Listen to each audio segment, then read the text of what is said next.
দোকানের কর্মচারীদের উদ্যোগে বিনামূল্যে খাওয়ানো হচ্ছে দুস্থদের। আলহামদুলিল্লাহ, এক সপ্তাহ কাজ শুরু করতাম গিয়ে এখন প্রতি শুক্রবারে খানা খাওয়াই। প্রতি শুক্রবার জুমার নামাজের পর অসহায় মানুষদের বিনামূল্যে ভাত মাংস খাওয়ানোর এমন দৃশ্য দেখা যায় হাজীগঞ্জ বাজারের একটি খাবার দোকানের পাশে। জানা যায় বিগত প্রায় 5 বছর যাবৎ এভাবেই অসহায় দুস্থদের খাওয়ানোর ব্যতিক্রমী আয়োজন করে আসছেন গাউছিয়া হাইওয়ে হোটেল অ্যান্ড রেস্টুরেন্টের কর্মচারীরা। 2 শিফটিতে কাজ করা হয়, এখানে কোনো সমস্যা না। আর আমাদের মালিক পক্ষ থেকে কোনো বাধা বা কোনো কিছু নাই, ওখান থেকে আরো আমাদের একটা সাপোর্ট আছে। বিনামূল্যে ভালো খাবার পেয়ে খুশি দুস্থ মানুষেরাও।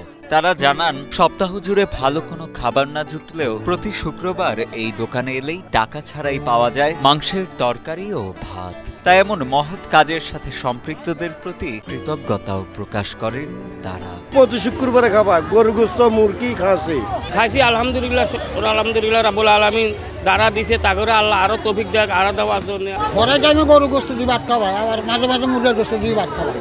বিনামূল্যে দুস্থদের খাওয়ানোর এমন ব্যতিক্রমী আয়োজনে হোটেল মালিক ও কর্মচারীদের উদ্যোগকে সাধুবাদ জানান স্থানীয়রা। সমাজের অসহায় হতদরিদ্র এসব মানুষকে উৎসর্গ করা এমন আয়োজন আগামীতেও অব্যাহত থাকবে এমনটাই প্রত্যাশা সকলের।